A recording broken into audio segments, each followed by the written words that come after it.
नमः सिद्धेभ्यः।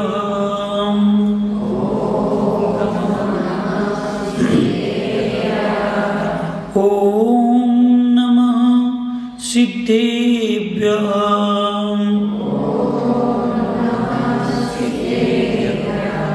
ॐ नमः सिद्धेभ्यः।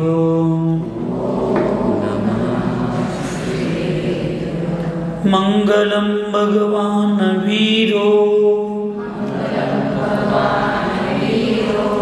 मंगलम गौतमो गनी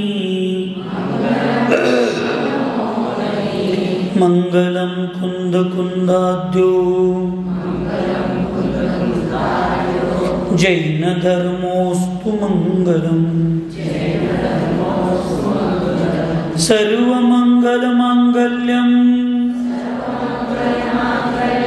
सर्वकल्याणकारकम् प्रधानं सर्वधर्माणां जैनं जयतु शासनम् वन्दे विद्यासागरम्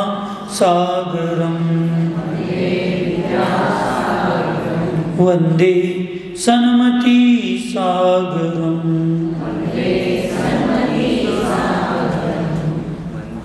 दोन्ही हाथ करो, जय करा द्यायचं। जय बोलो पंच परमेष्ठी भगवान की, अहिंसामय विश्व धर्म की, सिद्धांत शास्त्र की, चारित्र चक्रवर्ती 20वीं सदी के प्रथमाचार्य शांति सागर जी महाराज की, संत शिरोमणि आचार्य गुरुवर विद्यासागर जी महाराज की, शांत मूर्ति वात्सल्य रत्नाकर आचार्य गुरुवर सन्मति सागर जी महाराज की, 3,9 करोड़ महामुनि राजों की, आज के आनंद की।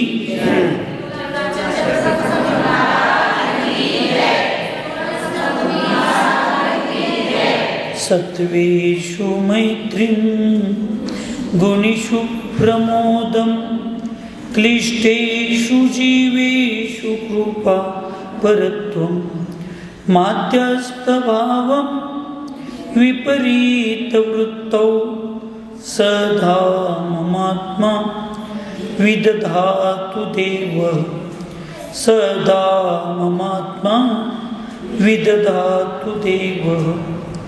विश्वातील सर्व प्राणी मात्रांच्या सोबत माझे मैत्रीभाव राहू दे।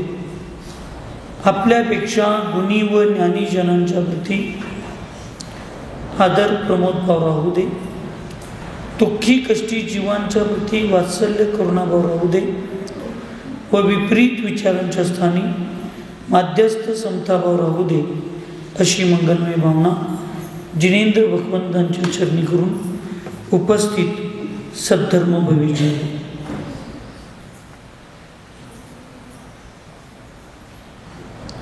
वस्तू आणि वस्तुत्व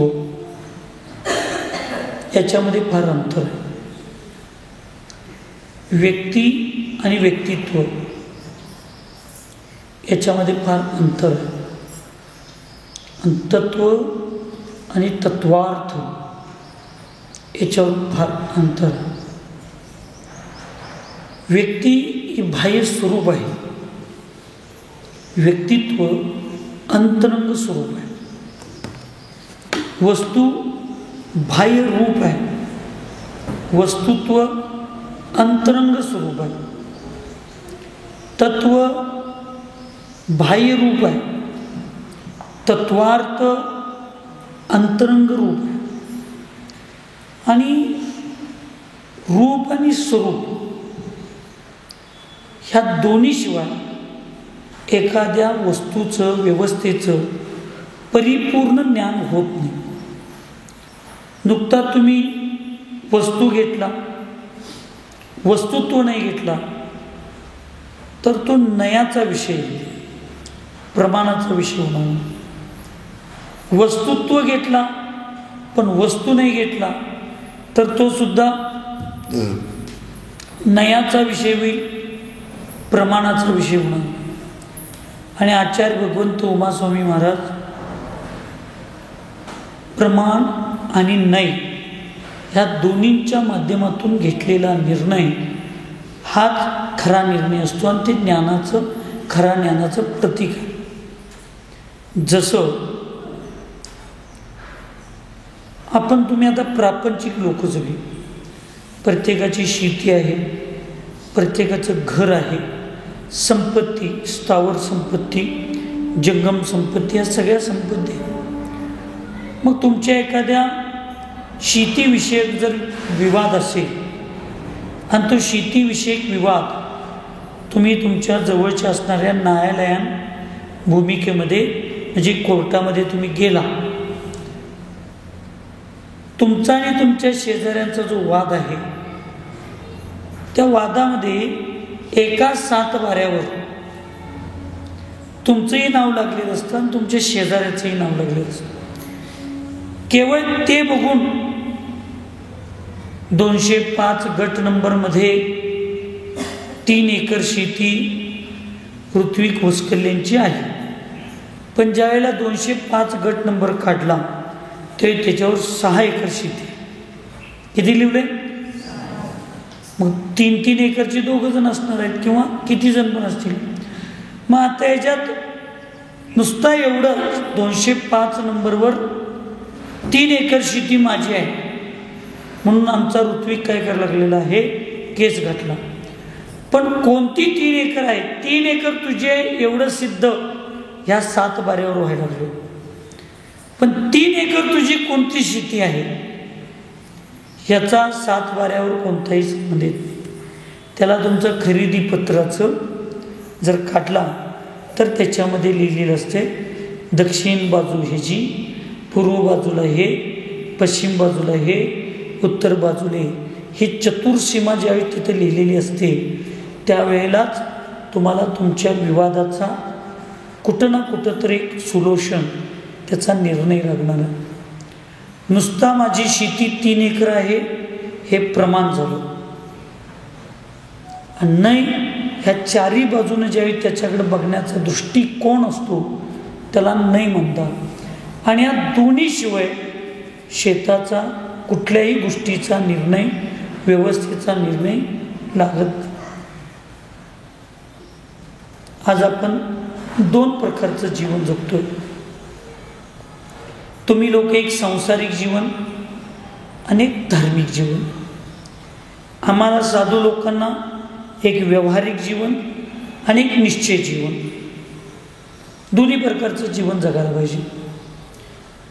ह्या दोन्ही प्रकारचं जीवन जगत असताना आम्ही जोपर्यंत त्या प्रमाणाने नाही ह्या दोन्हीच्या माध्यमातून एखाद्या व्यवस्थेचा निर्णय घेणार नाही, एखाद्या गोष्टीचा निर्णय घेणार नाही, तोपर्यंत तुमचं घरगुती, प्रापंचिक, धार्मिक, आध्यात्मिक, संसार मार्ग, मोक्ष मार्ग, पुण्यमार्ग, पाप मार्ग,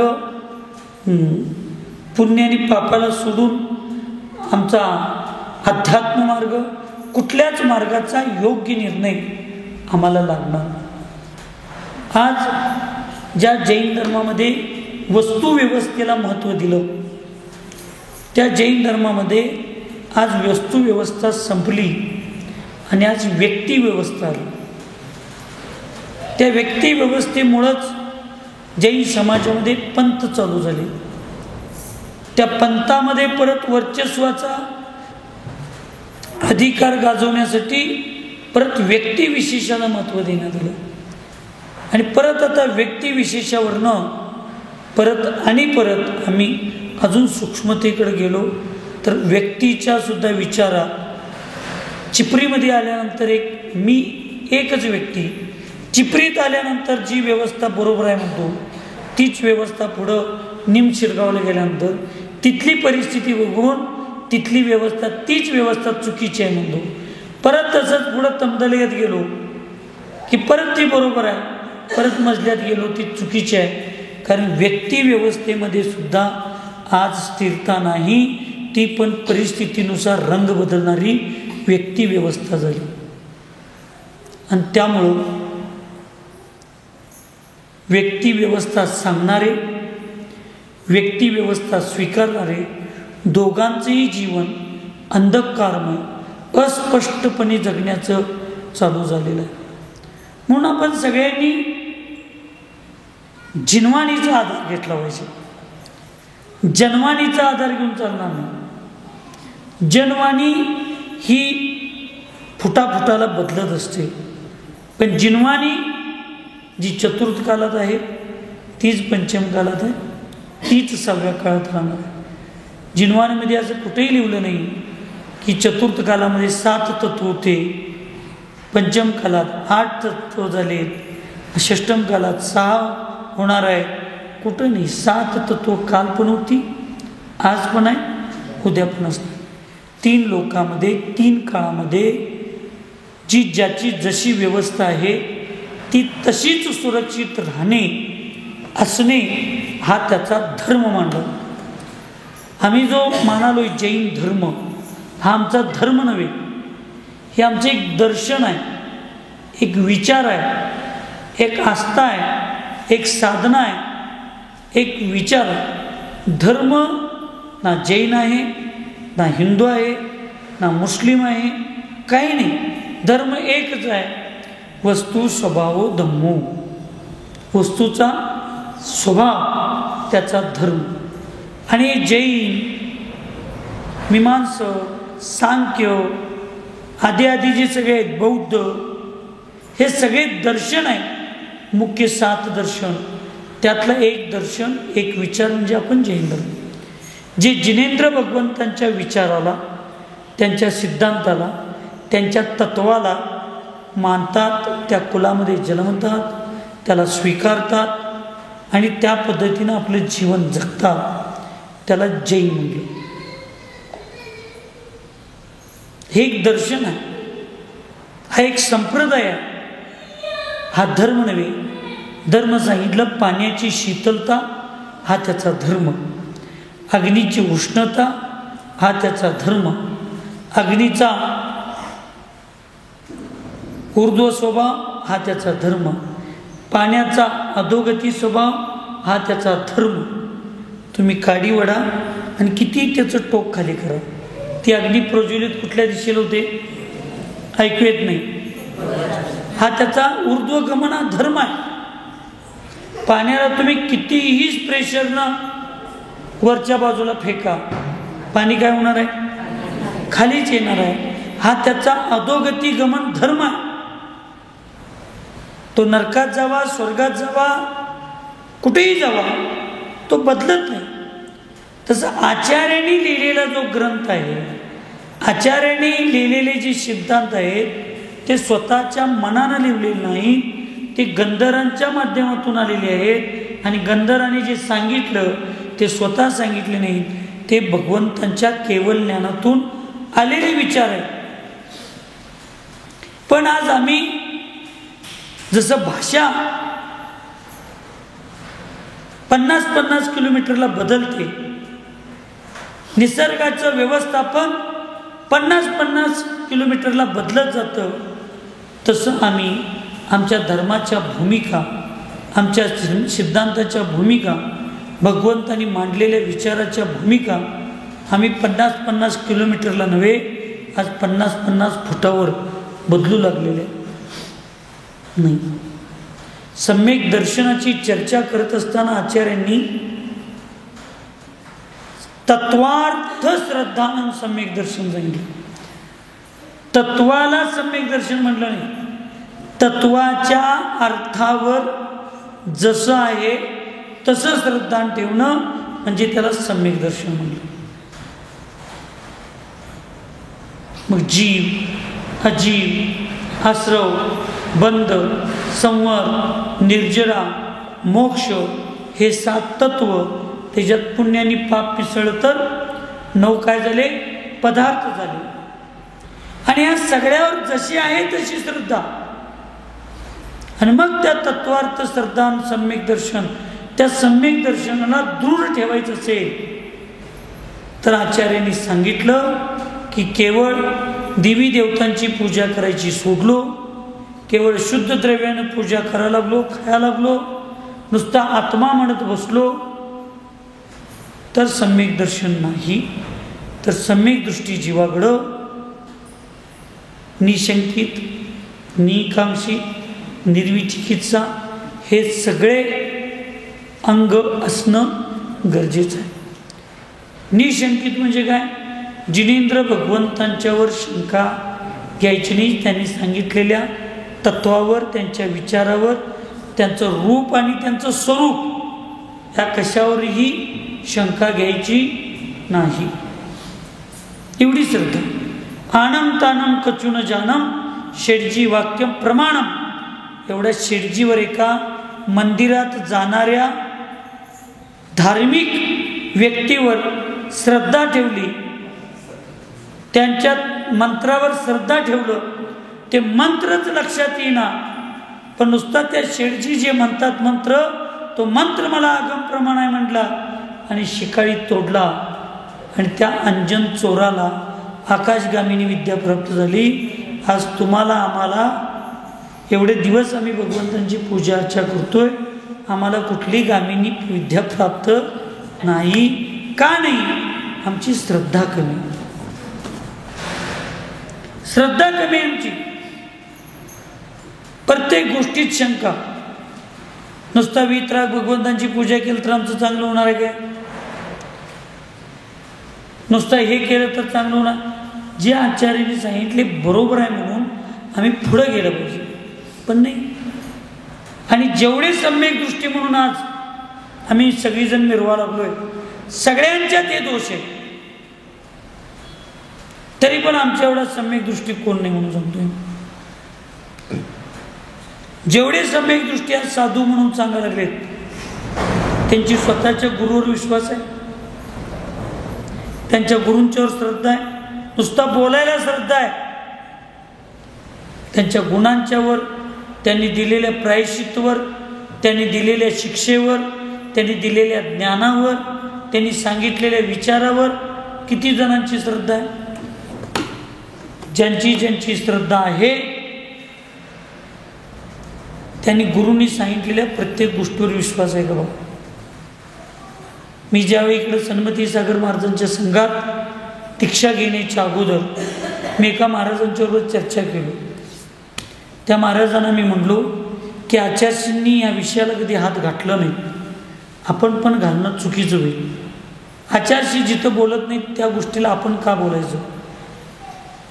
तर सांगितले, आचार्य सगळ्याच गोष्टी सांगतात, सगळ्याच गोष्टी बोलतात, ते सगळेच बरोबर असते असं नाही. मी म्हटलं आपले गुरु पण खोटं बोलतात, गुरु पण चुकीचं बोलतात. नाही, त्यांना काहीतरी बोलायला मर्यादा आहे. म्हणजे आमचे गुरु भीतात, म्हणजे आमचे गुरु भित्रे आहेत म्हणून सिद्ध करायला लागलो आम्ही का? आमचे गुरु खोटं बोलतात म्हणून सिद्ध करायला लागलो का? आमचे गुरु परिस्थिती बघून ग्रंथ सांगतात आणि बाकीचं सगळं सोडून देतात. ह्यातला तिन्हीतला कुठला दुर्गुण आचार्यांच्या मध्ये होता? तुम्ही श्रावकांनी सांगा, कुठला होता? आमच्या श्रावकांची एवढी श्रद्धा आहे की आमच्या आचार्यांच्या मध्ये यातला एकही दुर्गुण नव्हता, पण आम्ही साधून आमच्या गुरूंच्या मध्ये असं काहीतरी असतंय असं आम्ही सांगत होतो, दाखवून देतो. देवावर श्रद्धा पाहिजे, गुरूंच्या विचारावर श्रद्धा पाहिजे, जिनवाणीवर श्रद्धा पाहिजे, निशंकित. आचार्य हे महाराजजी हे बघा रामायणामध्ये असं लिहिलंय, पद्मपुराण हे ते प्रथमानयोग किंवदंती कथा आहे. मग प्रथमानयोग सारख्या जिनवाणीला आम्ही किंवदंती कथा म्हणत असेल तर आमच्या सम्यक दर्शनाच्या निशंकित अंगाचं आमच्याकडे पालन आहे का? आणि ते नसेल तर आम्ही सगळीजण स्वतःचा विचार करायचा आहे. आपल्याला इतरांच्याबद्दल बोलायचं नाही की जर निशंकित अंग आमच्याकडे नसेल तर आमचं सम्यक दर्शन मजबूत असेल.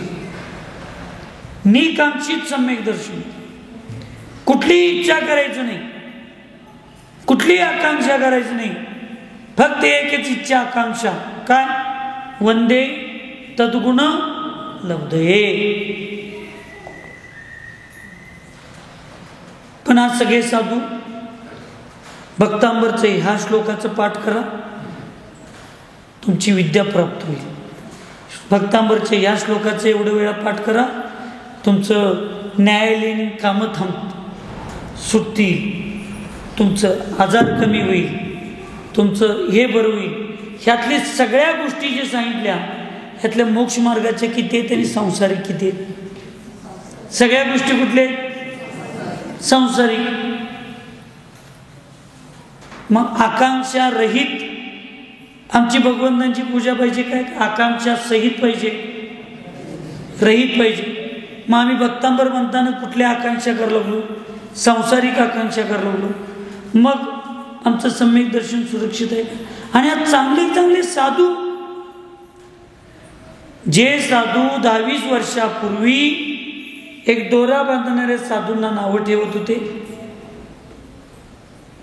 नारळ देणाऱ्या साधूंना नावं ठेवत होते, हे करा म्हणजे अशा मंत्रासहित एखाद्या भगवंतांचं नाव घेतलं तर भगवंतांच्या अगोदर हे काय शब्द लावले म्हणून त्यांना चुकीचं म्हणत होते. आज ह्या साधूंच्या मध्ये ही प्रवृत्ती, प्रतिष्ठा, सन्मानाने ह्या सगळ्या व्यवस्थेमध्ये जाऊन हे सर्व सम्यक दृष्टी समजून येणारे आम्ही सर्व साधू लोक आज आम्ही श्रावकांना सांसारिक प्रलोभनासाठी धर्माचा आधार घेण्याचं मार्गदर्शन करायला लागलो. मग आमचं निकांक्षित सम्यक दर्शन आहे का? असं प्रत्येक अंगाचं आम्ही चिंतन केलं पाहिजे. आम्ही एकमेकांच्याबद्दल खुलेआम एकमेकांच्या चुका आम्ही ह्या सोशल मीडियाच्या पुढं मांडायला लागलो. मग आमच्यात उपगुण अंग आहे. आम्ही एक पंथाचा साधू दुसऱ्या पंथाच्या साधूंचा तिरस्कार करायला लागलो. एक संघातले एका गुरुचे साधू, एकाच गुरूंच्याकडून दीक्षा घेतलेले साधू आज एकमेकांच्या विरोधात तिरस्काराची भूमिका कोर्टात जाण्यापर्यंत आणि मारण्यापर्यंत आणि एकमेकाला तोंडाला काळं फासण्यापर्यंतची चर्चा करू लागले. मग आमच्याकडे निर्वी चिकित्सा म्हणजे किळस भाव रहित आमच्याकडे सम्यक दर्शन राहिलं. हे फार चिंतन करण्याची गोष्ट आहे. मी पर्टिक्युलरली कुणाला बोलत नाही, मी सुद्धा त्याच्यात असू शकतो. हे चिंतन मला सुद्धा केलं पाहिजे. इथं आम्हीच नुसता सम्यक दर्शन सम्यक दर्शन सम्यक दर्शन म्हणजे नुसता देवी देवता पूजू नका, वितराग भगवंतांना पूजू, झालं सम्यक दर्शन. एवढं सोपं आहे नाही. हे 8 अंग पाहिजे. एक आजारी पडलेल्या साधूबद्दल आमच्या मनात वात्सल्य भाव आहे का? मग वात्सल्य अंग आमच्याकडे आहे का? आणि 8 अंग म्हणजे पण सम्यक दर्शन नाही. त्याच्या पुढं आचार्याने सांगितलं प्रशम, संवेग, अनुकंपा आणि आस्तिक्य हे 4 गुण सुद्धा पाहिजे. मिथ्यादृष्टी जीवाकडे सुद्धा प्रशम गुण असू शकतो. मिथ्यादृष्टी जीवांच्याकडे सुद्धा संवेग आणू शकतो. मिथ्यादृष्टी जीवांच्याकडे सुद्धा अनुकंपा असू शकते. पण सम्यक दर्शनाशिवाय आस्तिक्य गुण असू शकत नाही. आस्तिक्य म्हणजे काय? 7 तत्वांची जशी व्यवस्था आहे, जसं त्याचं अस्तित्व जसं आहे त्याला स्वीकारणं. मग त्या 7 तत्वामध्ये जीवद्रव्य आहे की नाही? ऐकू येत नाही मला. जीवद्रव्य आहे की नाही? त्या जीवद्रव्यामध्ये सम्यक दृष्टी, मिथ्यादृष्टी, एकेंद्रियापासून पंचेंद्रियापर्यंत सगळे जीव आहेत की नाही? त्या जीवांना, संसारी जीवांना ते कर्मबद्ध आहेत की नाही? कर्मबंध आहे म्हटल्यावर कर्माचा उदय होणार आहे की नाही? मग कर्माचा उदय झाल्यावर त्या कर्माच्या उदयाप्रमाणेच तो जीव त्याचा व्यवहार करणार आहे की नाही?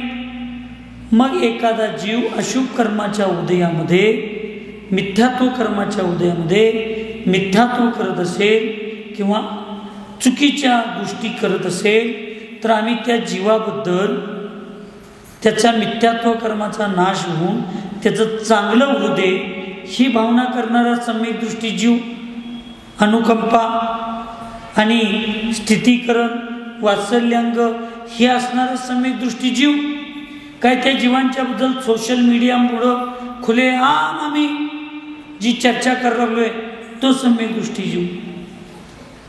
आज अन्य जीवांच्या बद्दल तर ठीक आहे, पण स्वार्थासाठी आज स्वतःच्या गुरूंना सुद्धा आम्ही सोडना झालो.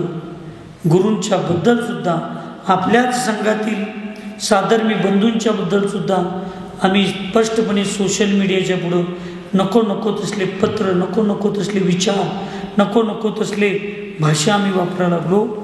आणि गुरूंच्या नंतर आणि गुरूंचा असताना सुद्धा आम्ही आमच्या गुरूंच्याच आस्थेला आणि व्यवस्थेला धक्का लावलो ना, तरी पण आम्ही सम्यक दृष्टी म्हणून जर फिरायला लागलो तर ते कसं असू शकतं? लक्षात ठेवा. आस्तिक्य गुण फार महत्वाचा आहे. ही तलवार आहे, ती तलवारच आहे आणि ती वस्तूचं दोन भाग करायसाठीच त्याचा वापर केला जातो. शेला जसं आहे तसं स्वीकारणं हे सुद्धा सम्यक दर्शन आहे. हा भाग वेगळा, त्या वस्तूचा, त्या तलवारीचा उपयोग माणसांना आणि तिर्यंच्यांना कट करण्यासाठी वापरत असेल तर तो मिथ्या विचार आहे. तलवार याच्यासाठीच आहे असं म्हटलं तर तो मिथ्या विचार आहे. किंवा त्या चाकूचा, त्या गोष्टीचा उपयोग आपण भाजी करण्यासाठी, स्वयंपाक करण्यासाठी, असं चांगल्यासाठी उपयोग केलो तर ते सम्यक्त्व आहे. कट करण्यासाठी, याचा दोन भाग करण्यासाठी ही तलवार असते, हे सम्यक दर्शन आहे. आता ते चुकीच्या कामाला वापरलं तर ते मिथ्या विचार झाला. पण तलवार तलवारच आहे, ती स्वीकारलंच पाहिजे. ते माणसाला मारतात म्हणून त्या तलवारीला आम्ही मानणार नाही म्हटलं तर एक वस्तूला तुम्ही स्वीकारलं नाही तर एक वस्तूबद्दलला न स्वीकारणं, त्याचा आहे ते स्वरूप न स्वीकारणं म्हणजे सुद्धा आमचं मिथ्यात्व आणि अज्ञान आहे. म्हणून आपल्या समोर जीवनात आलेल्या मिथ्यादृष्टी जीवांना बघितल्यानंतर त्यांच्या मिथ्यात्व कर्माचा उदय आहे हे समजावून घेऊन त्यांच्या गोष्टीला अनुमोदना न देता त्यांच्या त्या चुकीच्या गोष्टींचा नाश होऊ दे, त्यांना सम्यक्त्वाची प्राप्ती होऊ दे आणि त्यांचाही मोक्षमार्ग प्रशस्त होऊ दे अशी भावना केलं तर ते सम्यक्त्वाचं लक्षण आहे. आणि त्यांचा तिरस्कार करून त्यांची निंदा करणं हे सम्यक्त्वाचं लक्षण नाही. सम्यक्त्व असेल तर सुटून जाईल, दृढ होणार नाही. हा विषय तुम्ही आम्ही समजावून घेतला पाहिजे. आणि त्याच सम्यक्त्वामध्ये, त्याच श्रावकोचित आचरणामध्ये, अनुव्रतामध्ये, महाव्रतामध्ये दोष लागतात आणि त्या सम्यक दर्शन ज्ञान चारित्र्य रत्नरूपी व्यवस्थेमध्ये स्वतःच्या ज्यावेळी दोष लागतात त्यावेळेला गुरूंच्या पुढं जाऊन त्याची आलोचना करणं, त्या आलोचनेनंतर त्या ठिकाणी त्या दोषांचं प्रतिक्रमण करणं आणि प्रतिक्रमण केल्यानंतर त्याचं प्रायश्चित्त घेणं हे ज्याला कळतं आणि हे करत असताना जो निर्मळ मनानं करतो स्वतःला शुद्ध होण्यासाठी, तो सम्यक दृष्टी जीव स्वतःच्या आत्म्याला कर्मापासून दूर करून निर्मळ आणि पवित्र बनण्यासाठी तो प्रयत्नशील असतो. तो वास्तविक खरा सम्यक दृष्टी जीव म्हटला, त्याला खरं सम्यक्त्वाचं लागलं. म्हणून तुम्ही आम्ही केवळ धर्म व्यवस्था समजून चालणार नाही, त्या व्यवस्थेला स्वीकारून त्या पद्धतीचं आम्ही क्रिया करायला पाहिजे. म्हणून तुम्ही सांसारिक जीवनामध्ये कार्य करत असताना तुमच्याकडूनही भरपूर चुका होत असतात, आम्हीही धार्मिक क्रिया करत असताना आमच्याही भरपूर चुका होत असतात आणि तुमच्या आणि आमच्या या सगळ्या चुकांना दूर करण्यासाठी, उदाहरणार्थ आज परमपूज्य आचार्यश्रींच्या आशीर्वादानं प्रत्येक साधू आज आपली संस्था चिकित्सालयाची निर्माण करत आहे. आपल्या संस्थेनं तिकडं स्पर्धा परीक्षा केंद्र काढलं. अजून कोण सांगलीत जे साधू होते त्या सांगलीतल्या साधूंनी तिथं व्रती लोकांना राहण्याची व्यवस्थेसाठी एक व्रती प्रतिमा पार्क, प्रतिमाधारी लोक, सगळी चांगली लोक एका ठिकाणी राहावेत, साधू संतांना कुठे जास्त त्रास होणे, विकल्प होणे म्हणून त्यांची व्यवस्था तिथं सांगलीच्या ठिकाणी काहीतरी करण्याची आहे. इकडं बाकी कोल्हापूरवाले काही तसं करायला लागले. अजून कोण कुंजीवन क्षेत्र आहे, नांदणीचे क्षेत्र आहे, इकडं बाहुबली क्षेत्र आहे, कुठल्याही क्षेत्रावर धर्मनगर आहे, कुठेही जावा प्रत्येक साधू आपापल्या गुरूंच्या आशीर्वादानं, गुरूंच्या स्वप्नपूर्तीसाठी प्रत्येकजण एक चांगले चांगले कार्य आणि चांगल्या चांगल्या योजना हातात घेतात. त्या योजना घेतात. ह्याच्यामध्ये साधूंचा कोणताही स्वार्थ नसतो. साधूंना दोन गोष्टी असतात. ज्यांच्याकडे पैसा आहे त्यांचा पैसा पापाला लागण्यापेक्षा पुण्याला, धर्माला लागावा हा त्या साधूंचा उद्देश. ज्यांच्याकडे पैसा नाही, पैशाच्या अभावी त्यांना धर्म करण्यापासून किंवा स्वतःच्या आरोग्याला सुरक्षित ठेवण्यापासून ते वंचित राहू नये म्हणून त्या पैसा नसणाऱ्या लोकांच्यासाठी व्यवस्था, पैसा असणाऱ्या लोकांच्याकडून पैसे घेऊन चुकीच्या मार्गाला न जाता तो पैसा चांगल्या मार्गाला लागावा म्हणून ज्यांच्याकडे पैसा आहे त्यांनाही धर्मात स्थिर ठेवायचं, ज्यांच्याकडे पैसा नाही त्यांनाही धर्मात स्थिर ठेवायचं. अशा प्रत्येक जीवांच्या चांगल्यासाठी साधू लोक आपापल्या गुरूंच्या आशीर्वादानं, मार्गदर्शनामध्ये एक नवीन नवीन योजना, उपक्रम समाजामध्ये, धर्मामध्ये, धार्मिक आणि सामाजिक क्षेत्राच्या ठिकाणी परोपकाराच्या भावनेतून करत असतात. पण हे करत असताना तिथं 5 सुना कराव्या लागतात. पंचसुना. 5 सुना म्हणजे तुमच्या घरातल्या सुना नव्हं. पंचसुना म्हणजे कुटणे, उकरणे, जाळणे जे काय असतात त्या सगळ्या पंचसुना म्हणजे आरंभ सारंभ सगळं पाप करावं लागतं. मग ते पाणी मारत असताना, न गाळलेलं पाणी, ते उकरत असताना या सगळ्या गोष्टी तिथं न कळत कितीही भावना चांगल्या असल्या तरीसुद्धा त्याच्यामध्ये पाप लागतं. तुमचे कितीही चांगले भाव असू देत, चौका लावायचे, ते चौका लागवत असताना केलेल्या क्रिया, तुमचे कितीही चांगले भाव असू देत, ह्या मंदिराची निर्मिती करणं, ह्या करत असताना लागलेल्या थोड्याफार ज्या चुका, लागलेलं जे पाप असतं त्या पापाला ते कार्याची पूर्णता झाल्यानंतर त्याच्यामध्ये क्षमा याचना करून, प्रतिक्रमण करून त्याचं प्रायश्चित्त घ्यायला लागतं तर ते शुद्ध होतं. तसं 4 मे ते 9 मे 2025 ह्या कालावधीमध्ये आणि गेल्या 9 महिन्याच्या 8 महिन्याच्या कालावधीमध्ये चंद्रप्रभू भगवंतांच्या मंदिराची निर्मिती करत असताना, त्या चिकित्सालयाच्या प्रांगणामध्ये बांधकाम करत असताना, ही पंचकल्या पूजन करत असताना भाव चांगले आहेत, पण काही वेळेला तिथल्या झालेल्या क्रियांच्यामुळं काही वेळेला द्रव्य हिंसा त्या ठिकाणी झालेली असते, होऊ शकते नाही, झालेली असतेच. आणि त्या द्रव्य हिंसेपासून, त्या भाव हिंसेपासून लागलेल्या पापाचं प्रायश्चित्त आणि ते दूर व्हावं आणि ते कार्य सम्यक्त्वाला निमित्त ठरावं म्हणून आचार्य भगवंतांनी शास्त्रामध्ये त्या पंचकल्याण पूजेच्या नंतर 48 दिवसाची पूजा, रोज त्या भगवंतांच्या प्रतिमेवर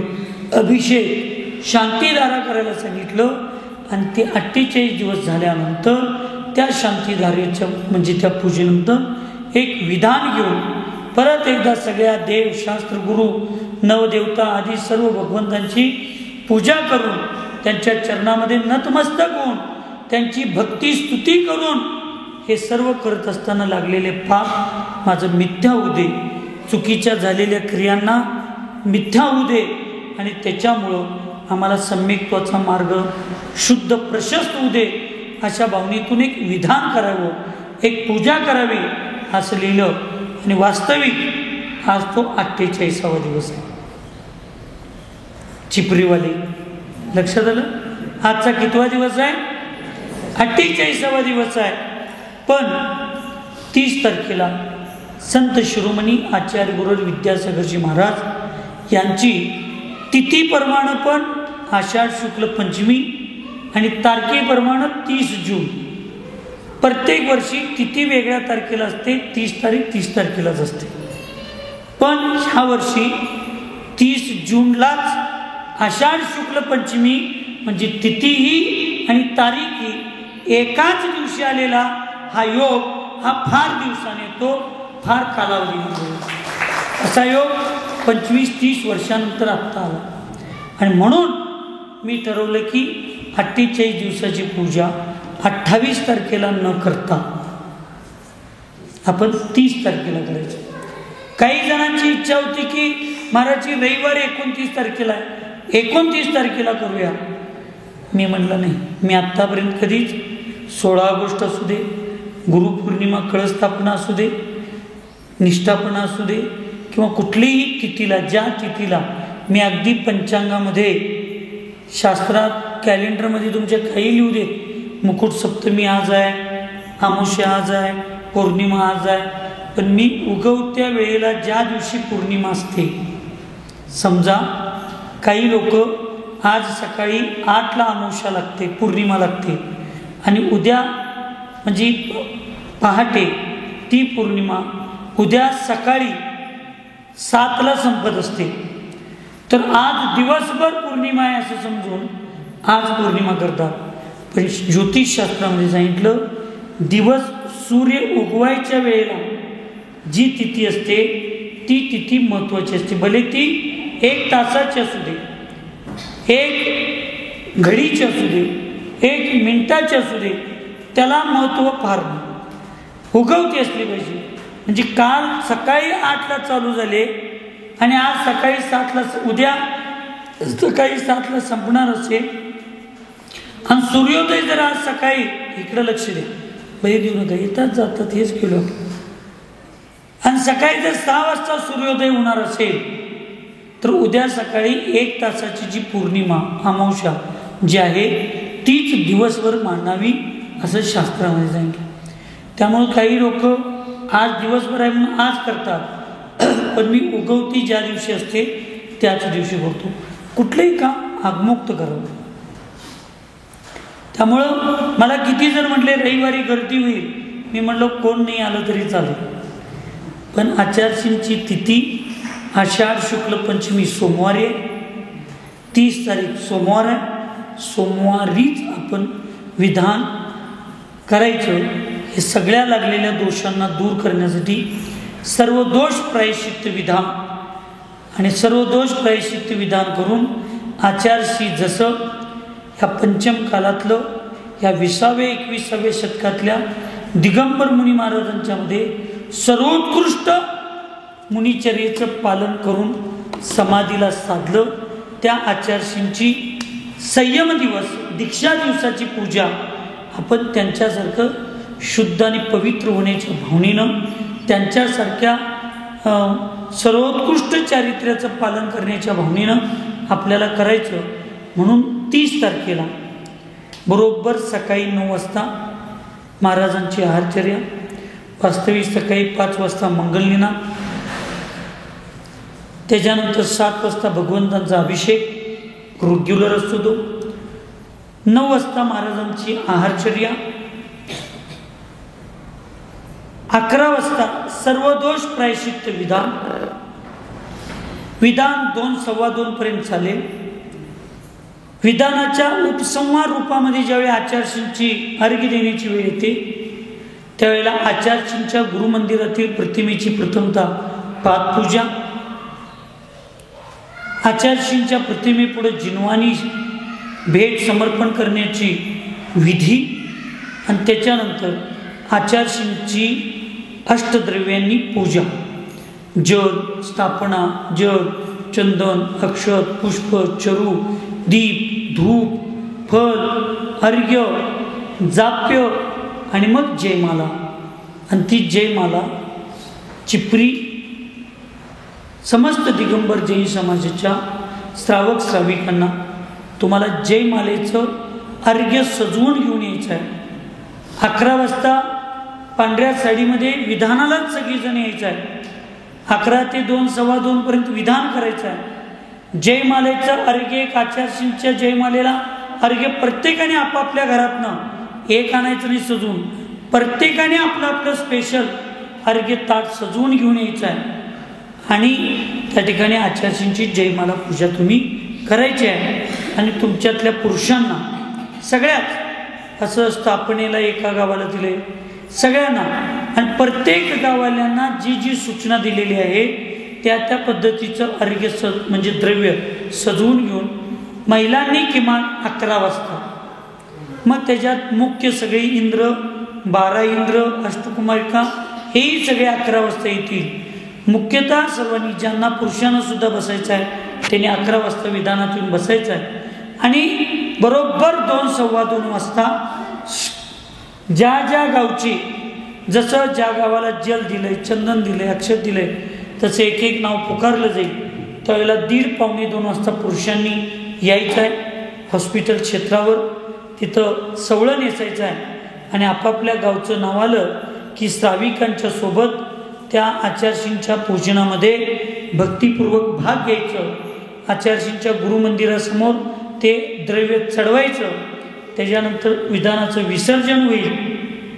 प्रवचन आणि चातुर्मासाची घोषणा 2025 सालाला संघाचा आणि संघातल्या अन्य महाराज माताजींचा चातुर्मास कुठं होईल याची घोषणा. आणि ती घोषणा झाल्यानंतर पंचकल्याण पूजेमध्ये चिपरी गावानं फार मोठे योगदान दिले. प्रत्येक गावाने योगदान दिले. त्या त्या योगदान दिलेल्या गावातल्या मंदिर कमिटीचे सभासद, महिला मंडळ आणि वीर सेवा दल संपूर्ण गावानं जिथे योगदान दिलंय तिथं 3 कळस. ज्या ज्या गावातले नुसतं महिला मंडळ येऊन काम केलंय तिथं 1 कळस. केवळ वीर सेवा दलच्या मुलांनी येऊन काम केल्या तिथं 1 कळस. केवळ कमिटीच्या लोकांनी येऊन काम केल्या तिथं 1 कळस. 2 जण आले असतील तर 2 आणि सगळे जण आले असतील तर 3-3 कळस. प्रत्येक मंदिराला त्या ठिकाणी तांब्याचा, पितळेचा चांगला कळस 500, 450, 500 रुपयाचा एक कळस त्या ठिकाणी आहेत. तो कळस त्या श्रावकांच्या हातात द्यायचा, त्या वीर सेवा दलच्या मुलांच्या हातात द्यायचा. महिला मंडळाच्या हातात कळस दिला जाईल. तो महिला मंडळाने परत आपापल्या गावातल्या कमिटीकडे किंवा मुलांच्याकडे तो कळस द्यायचा. त्या मुलांनी, पुरुषांनी, सवळं नेसलेल्या लोकांनी त्या चंद्रपूर भगवंतांचा, बाहेर मुनी सुरतनाथ भगवंतांचा, सगळ्या प्रतिमा, मानस्तंभ, चतुर्मुख बिंबाचा अभिषेक सगळ्यांनी थोडा थोडा करायचा. आणि ते कळस तुमच्या मंदिरामध्ये तुम्हाला भेट म्हणून, त्या चिकित्सालयाच्या वतीनं भेट म्हणून तुम्हाला घेऊन यायचं. हाच तुमचा सर्व कार्यकर्त्यांचा सत्कार आणि तुमचा सन्मान. 30 रुपयाचा दुपट्टा आणि 100 रुपयाचं शिल्ड तुमच्या गळ्यात घालून तुमच्या हातात दिलं, हे तुमच्या केलेल्या कार्याचा सन्मान नव्हे, तर तो सन्मान तुम्हाला कळस. आजीला शंका आल्या 500 रुपये भरायचे का? 500 रुपये भरायचं नाही. 500 रुपयेचा कळस तुमच्या मंदिराला, तुमच्या महिला मंडळाला, वीर सेवा दलला भेट रूपात देण्यात येणार आहे. आणि त्या कळसाचा अभिषेक केला तर तुम्ही कोणीही तो कळस घराकडे न घेऊन जाता तो कळस आपल्या आपल्या गावातल्या मंदिरामध्ये तो कळस पूजेसाठी आणि भविष्यातल्या शुभ कार्यासाठी तिथं मंदिरातच ठेवायचा आहे. हाच तुम्ही येऊन तिथं केलेल्या सेवेचं तुमचा सन्मान, तुम्हाला भगवंतांचा अभिषेक करायचा मान, तुम्हाला शुभ मंगल द्रव्य असणारा कळस तुम्हाला भेट देऊन तुमच्या ग्रुपचा केलेला सन्मान असा आहे. आणि मग भाषा करायचं आणि आपापल्या घराकडं यायचं. असं 30 तारखेच्या कार्यक्रमाचं नियोजन आहे. मंदिर चिपरीच्या समाजातील गावातल्याही लोकांनी, त्या कल्याणी मळ्यातल्या तिथल्याही लोकांनी, मंदिर कमिटी असू देत, तरुण मुलं असू देत, महिला मंडळ असू देत, तुम्ही त्या 6-7 दिवसामध्ये अत्यंत प्रामाणिक भरपूर कष्ट घेतलेलं आहात. तसं प्रत्येक गावच्या 20-22 गावची यादी आहे.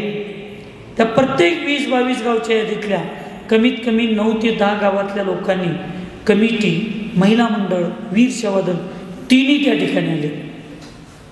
काही गावातल्या नुसता महिला आलेत, काही गावातले नुसता मुलं आलेत, काही गावातली नुसता कमिटी आली. पण तुमच्या सगळ्यांच्या सहकार्यानं त्या ठिकाणी ती पूजा अत्यंत चांगली प्रभावी झाली, कमी खर्चामध्ये अत्यंत चांगली पूजा झाली आणि जास्तीत जास्त पैसा शिल्लक राहिला आणि त्याच्यामध्ये आपण आचार्य विद्यासागर महाराजांचं आयुर्वेदिक चिकित्सालयाला पूर्ण करण्याचा प्रयत्न करायचा आहे. तेवढ्यात पूर्ण होणार नाही, कमी पडतील ते आणि 2-3 महिन्यात गोळा करूया. पण शरद पौर्णिमा किंवा जास्तीत जास्त दिवाळीपर्यंत आपल्याला आचार्य श्री विद्यासागरजी महाराज आयुर्वेदिक चिकित्सालय भव्य मोठ्या प्रमाणात पूर्ण करून ते सर्वांच्यासाठी खुलं करायचं आहे असा संकल्प सगळ्यांनी घेतला. त्यामुळं तुम्ही सगळ्यांनी यावं. आज दुपारी माझ्या अंदाजानं 10-11च्या दरम्यान तुमच्या व्हॉट्सअप ग्रुपला प्रत्येक गावामध्ये आलं असेल, त्या गावातले कार्यकर्ते ते काम करतील. पण पंचकल्याण पूजेचा पूर्ण हिशोब अभिमानानं सांगावंच वाटतंय. आमच्या पंच कमिटीबद्दल स्वाभिमान वाटतो त्या पंचकल्याण पूजा प्रतिष्ठेच्या सन्माननीय सर्व कार्यकर्त्यांच्याबद्दल की मी 48व्या दिवशी त्या ठिकाणी सगळ्यांना हिशोब देतो असं कमिटीच्या वतीने मी सांगितलं होतं. आणि 30 तारखेला जरी कार्यक्रम असला तरी आमच्या कमिटीतल्या सर्व लोकांनी, मग ते CA बस्तवाडे साहेब असतील किंवा रावसाहेब खवाटे किंवा आमचे शीतल खोत आणि सर्वच पंचकल्याण पूजा कमिटी किंवा आमची विद्या सन्मतीदास सेवा कमिटी, या सगळ्यांनी मिळून महाराजांनी 2 दिवस जरी कार्यक्रम लेट ठेवला तरी आपला हिशोब 2 दिवस लेट द्यायचा नाही, ठरलेल्या दिवशीच द्यायचा. म्हणून आज दुपारी सकाळी 11 वाजता सगळ्या गावातल्या ग्रुपवर पंचकल्याण पूजेचा हिशोब दिला. आणि असं ग्रुपवर सगळ्या समाजाला, दान देणाऱ्यांना पण, दान न देणाऱ्यांना पण, पूजेला येणाऱ्यांना पण, पूजेला न येणाऱ्यांना पण, ते चांगलं म्हणणाऱ्यांना पण, नावं ठेवणाऱ्यांना पण, सगळ्यांच्या समोर पारदर्शकतेप्रमाणे हिशोबपत्रक मांडणारी पहिली संस्था जर कुठली असेल तर ती विद्या सन्मतीदास सेवा संस्था आहे. पहिली पंचकल्याण पूजा कुठली असेल तर ती चंद्रपूर दिगंबर पंचकल्याण प्रतिष्ठा चिपरी या गावानं ते केलेलं काम. त्यामुळे आपल्याला सगळ्यांना समाजाला खुलेआम आपण व्यवस्थित पारदर्शकता दाखवायची आहे. पण त्याच्यातलं डिटेलिंग तुम्हाला सर्व 30 तारखेला कळेल. अशा पद्धतीनं त्या 30 तारखेचा कार्यक्रम आहे. तर आपल्या सांसारिक, धार्मिक, आध्यात्मिक सर्व कार्यामध्ये लागलेल्या दोषांना दूर करून आपलं जीवन, आपलं मन, आपला आत्मा पवित्र आणि निर्मळ करण्यासाठी सर्व दोष प्रायश्चित्त विधान ज्यांच्या आदर्शानं निर्मळ करण्याचा प्रयत्न केलो त्या आचार्य भगवंत विद्यासागर महाराजांच्या संयम दिवसाच्या निमित्तानं त्यांची महापूजा आणि ज्या भगवंतांची आपण प्रतिष्ठा केलो त्या भगवंतांचा अभिषेक करण्यासाठी तुम्ही सर्वजण तिथं यावं आणि तो एक दिवस आपला पूर्ण धर्ममय वातावरणामध्ये करावं अशी मंगलमय भावना या ठिकाणी व्यक्त करतो आणि थांबतो. सुखी रहे सब जीव जगत में, कोई कभी न घबरावे, वैर पाप अभिमान छोड़ जग, नित्य नए मंगल गावे. ओम नमः. सबको क्षमा, सबसे क्षमा.